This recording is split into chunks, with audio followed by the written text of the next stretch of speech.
Bonjour à tous. Un institut de formation politique porte désormais le nom de l'ex-premier ministre Amadou Gon Coulibaly. Le lancement de cet institut a eu lieu hier vendredi dans la matinée au Sofitel Hôtel Ivoire en présence du chef de l'État Alassane Ouattara. C'est le ministre d'État, secrétaire général de la présidence Patrick Hachi qui, au nom du chef de l'État, a procédé au lancement de cet institut de formation politique qui, comme nous le disions à l'instant, porte le nom du défunt Premier ministre. 3 acteurs du monde culturel ont été reçus hier vendredi dans la matinée par la première dame Dominique Ouattara. Il s'agit des acteurs Michel Gowou, Brigitte Bleu et du parolier Bomou Mamadou. Bomou Mamadou, ces 3 artistes ont donc été distingués sur la scène internationale au cours de l'année 2020. Michel Gowou, Bomou Mamadou ont été primés, rappelons-le, en octobre dernier lors de l'édition 2020 du prix africain de développement à Kigali, au Rwanda. Brigitte Bleu, quant à elle, a reçu les prix de la meilleure série francophone et du meilleur scénariste à Abuja au Nigeria avec la série télévisée Les Larmes de l'amour. Ces 3 artistes ont donc présenté leur prix ce vendredi à la première dame Dominique Ouattara qui leur a traduit en retour sa fierté. Mama Traoré. Michel Gowou, primé meilleur humoriste africain, et Bomou Mamadou, meilleur parolier africain. Tous deux sont lauréats de l'édition 2020 du prix africain du développement qui s'est tenu le 20 octobre dernier à Kigali au Rwanda. Autre personnalité de la culture ivoirienne honorée sur une scène internationale en 2020, l'actrice et scénariste Brigitte Bleu, lauréate à Abuja au Nigeria de 2 prix.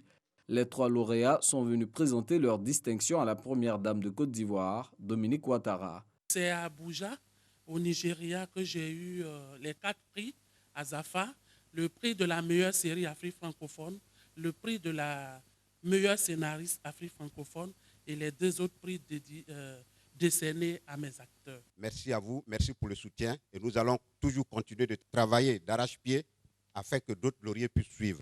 Nous avons décidé de vivre de notre professionnalisme à partir de la Côte d'Ivoire, montrer qu'on peut vivre à condition d'exercer cette passion, cette profession avec toute la rigueur et toute la détermination requise. Et c'est ce que nous ferons pour cette Côte d'Ivoire qui mérite mieux. Raymond Goudou Kofi, ministre de la Culture et de la Francophonie, entend encourager de telles prouesses réalisées par les acteurs culturels ivoiriens. Excellence, Madame la Première Dame, la Côte d'Ivoire est de plus en plus sur la scène internationale, à travers plusieurs disciplines qui relèvent des arts et de la culture. C'est dans cette même dynamique que je vous propose que désormais soit mis en place, au sein donc de mon département ministériel, un comité de sélection qui va promouvoir les artistes, qui positionnent notre pays, la Côte d'Ivoire, au niveau aussi bien national qu'international. Aux 3 lauréats, la première dame a manifesté toute sa fierté. Chers artistes, ces distinctions consacrent votre talent artistique.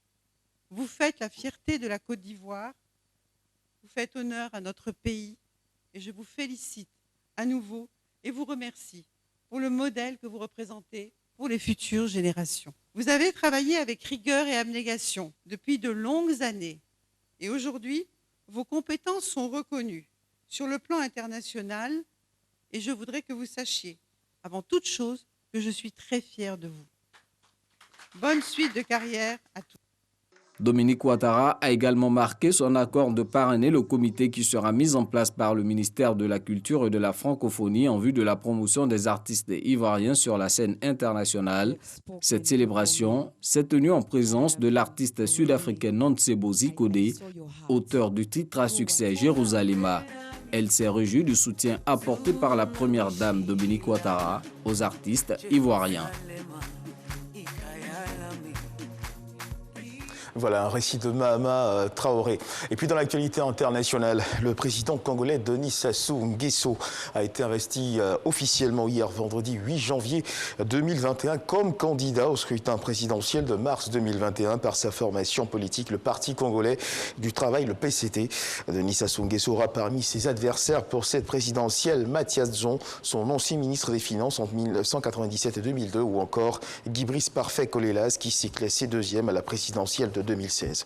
Et toujours dans l'actualité internationale aux États-Unis, le président encore en exercice, Donald Trump, a annoncé sur Twitter qu'il ne participerait pas à la cérémonie d'investiture de Joe Biden, prévue pour se tenir le 20 janvier à Washington. La réaction de Joe Biden a été imminente. Le président américain élu Joe Biden s'est réjoui que Donald Trump ait décidé de ne pas assister à sa prestation de serment. C'est une bonne chose, a-t-il déclaré. Par ailleurs, Joe Biden a laissé au Congrès la responsabilité d'ouvrir ou non une procédure de destitution contre Donald Trump à 12 jours de la fin de son mandat.